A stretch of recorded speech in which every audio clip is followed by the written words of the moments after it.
नमस्कार दर्शक बंधु। पवित्र रज संक्रांति बा मिथुन संक्रांतिर हार्दिक अभिनंदन एवं शुभेच्छा जणाई आजिर कार्यक्रमटी को आगक बढ़ाइबा एवं जानिबा रज संक्रांति एवं मल अमावास्यार महासंजोग जहाँ दीर्घ 139 वर्ष पर घटित हेबा पाई जाउछि एवं एहार प्रभाव समस्त ब्रह्मांड उपरे पड़िबा सहित 12टी जाक राशि उपरे मध्य पड़िबा पाई जाउछि। किंतु आपणक मिथुन राशि रे की प्रकार प्रभाव पड़िबो एही वीडियो रे विस्तृत भाव रे आलोचना करिबा। सेथिपाई आजिर एही वीडियोटी आपण मानक पाई बहुत अधिक गुरुत्वपूर्ण रहिछि। ता सहित आपणक मिथुन राशि रे एही रज संक्रांति दिन सूर्य गोचर करुचंती द्वादश भाव को जो भाव को कुंडलीर शुभ बोली मना जाएनी एवं एही द्वादश भाव रे रहिबा परे आपणक जीवन रे आनिबे बड़ बड़ परिवर्तन। तेबे समस्त मिथुन राशि व्यक्ति विशेष मानकु एका प्रकारर प्रभाव पड़िब नाही। किछि मिथुन राशि व्यक्तिंकर भाग्य चमकी पारे एवं किछि मिथुन राशि व्यक्तिंक भाग्य दुर्भाग्य रे बदली पारे।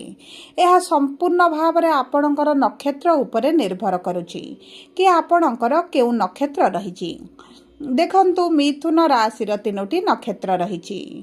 मृगशिरा मिथुन 5/3, आद्रा मिथुन 6/3 एवं पुनर्वसु मिथुन 7/3 मिथुन राशि एवं एही 3टी नक्षत्र रे अलग अलग प्रभाव रहिबो एही रज संक्रांति परठारु। कारण आपण मानकर नक्षत्र अधिपति अलग अलग आटंती। तेणुकरी आपणकर भाग्य चमकिब ना दुर्भाग्यग्रस्त हेबो, आपणकर आशा गुड़िक पूरण हेब ना अधारे रहिजिब, किंबा आपणक कार्य रे आपणकु सफलता मिलिब ना विफलता मिलिब एही वीडियो रे विस्तृत भाव रे आलोचना करिबा। सेथिपाई आपण आम सह वीडियोर शेष पर्यंत जोड़ी होई रुहंतु। काहेकि ना वीडियोर शेष भाग रे किछिटा सहज उपाय बा प्रतिकार आपण मानकु जणाइबी जहाँ आपणकर अशुभत्व को कम करिब एवं शुभाशुभ फल को वृद्धि करिब। किंतु वीडियोटी आरंभ करबा पूर्वरु जदि आपणकर भी मिथुन राशि होइथाए एवं आपण भी ईश्वर को आंतरिक भक्ति एवं विश्वास करंती तेबे वीडियोटी को लाइक करंतु। कमेंट बॉक्स रे जय जगन्नाथ जय माँ लक्ष्मी अवश्य लिखि दियंतु। ता सहित आम सह जोगाजोग करिबा पई वीडियोर मध्य भाग रे एक व्हाट्सएप नंबर टी दिया जाइछि। जो नंबर साहाय्य आपण आम सह जोगाजोग करी निजर नूतन कुंडली प्रस्तुत करि परिबे, कुंडली विश्लेषण कराई परिबे, किंबा आपणकर चाकरी विवाह व्यवसाय प्रेम संपर्क शिक्षा स्वास्थ्य को नहीं किछि समस्या रहिछि तार सहजरे एवं स्वल्प मूल्य रे समाधान करि परिबे। सेतिपई आपण आम सह वीडियोर शेष पर्यंत जोड़ी होई रुहंतु एवं व्हाट्सएप नंबर माध्यम रे आम सह जोगाजोग करी खूब कम मूल्य रे आपणक समस्यार समाधान करंतु। एबे आसंतु कार्यक्रमटी को आग को बढ़ाइबा एवं जानिबा एही महासंजोग आपणक पई अभिशाप ना आशीर्वाद हेबा पाई जाउछि। सर्वप्रथमे जानिबा मृगशिरा मिथुन बा 5/3 मिथुन राशि व्यक्ति विशेष मानकर नक्षत्राधिपति हेउछंती मंगल एवं विराजमान करिछंती आपणकर एकादश भाव रे एवं 21 जून रे गोचर करिवे आपणकर द्वादश भाव को। जो कारणरू आपणकर खर्च टिके बढ़ी जिवो। आपणक स्वास्थ्य पाई मेडिकल रे खर्च, किछिटा दूर यात्रा, किछिटा मित्र बंधु प्रियजनक सहित मिलन, कौनसी ना कौनसी कारणवशतः आपणकर अर्थ खर्चटी बढ़ी जिवो। ता सहित आपणक स्वास्थ्य को विशेष भाव रे ध्यान देबाकू पड़िबो। जेतु कुंडलीर द्वादश भाव को एतटा शुभ बोली मना जाएनी एवं मंगल जेतु द्वादश रे रहिबे आपणक शारीरिक स्वास्थ्य रे मध्य किछि ना किछि समस्या देखा देई पारे। सेति आपण को ध्यान देबाकू पड़िबो।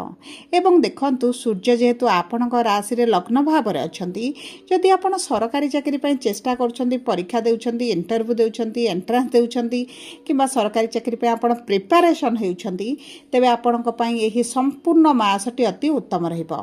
जून 15 तारिख ठारू आरंभ करी जुलाई 15 तारिख मध्य जदि भी किछि आपणकर परीक्षा रहे तेबे सेही सब क्षेत्र रे आपणको शुभ फल प्राप्ति हेबो।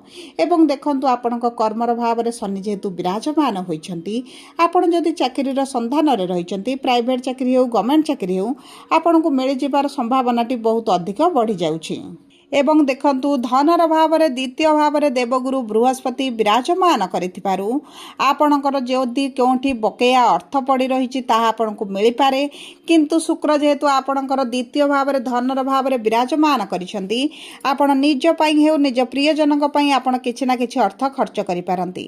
ଦୀର୍ଘ ଦିନର କିଛି ଅଭିଳାଷ ପୂରଣ କରିପାରନ୍ତି। କିଛିଟା ଜାଗା ଜମି ଭୂମି ଫ୍ଲାଟ୍ ମଧ୍ୟ କିଣିବାର ବହୁତ ଅଧିକ ସମ୍ଭାବନା ଅଛି।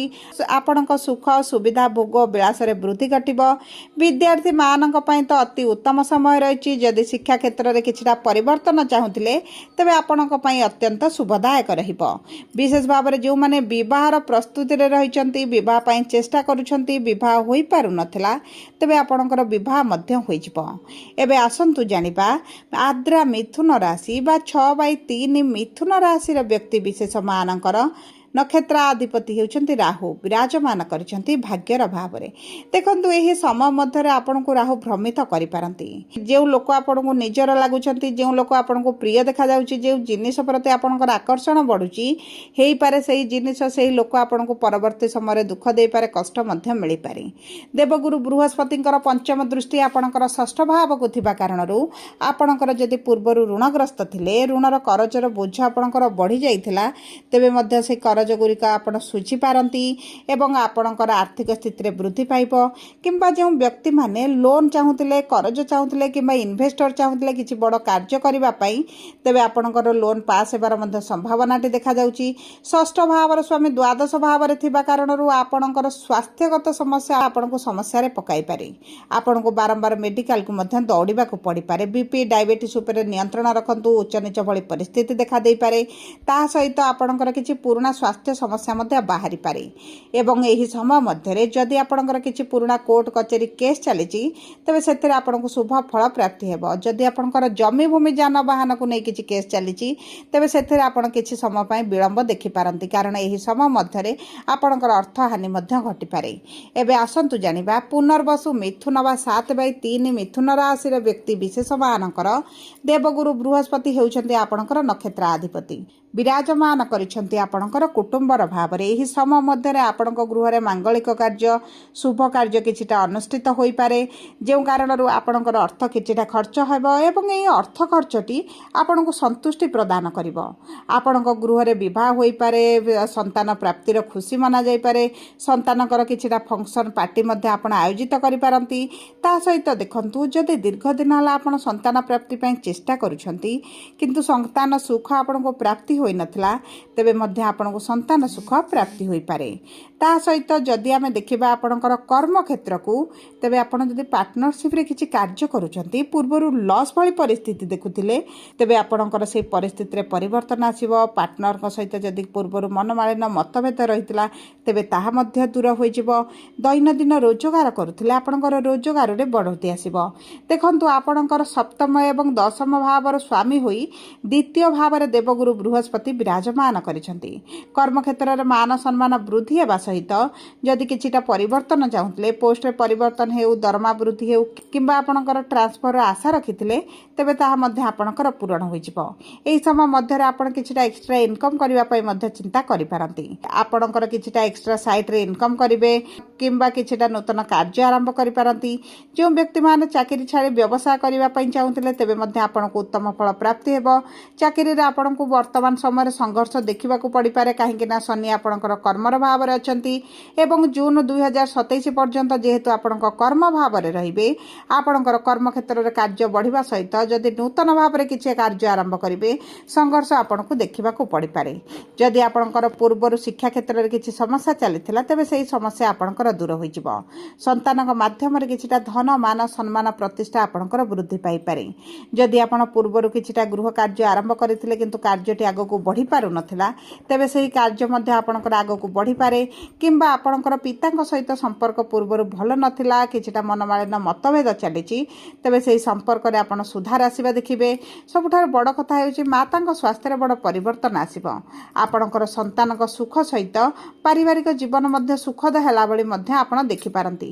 କିନ୍ତୁ ଆପଣ ଟ୍ରାନ୍ସପୋର୍ଟରେ କିମ୍ବା ଆପଣ କୌଣସି ଅନଲାଇନ୍ ରିଲେଟେଡ୍ କାର୍ଯ୍ୟ କରୁଛନ୍ତି, ସେଥିପ୍ରତି ଆପଣଙ୍କୁ ଟିକେ ସତର୍କ ରହିବାକୁ ପଡ଼ିପାରେ, କାରଣ ଆପଣ ଠକାମିର ମଧ୍ୟ ଶିକାର ହୋଇପାରନ୍ତି।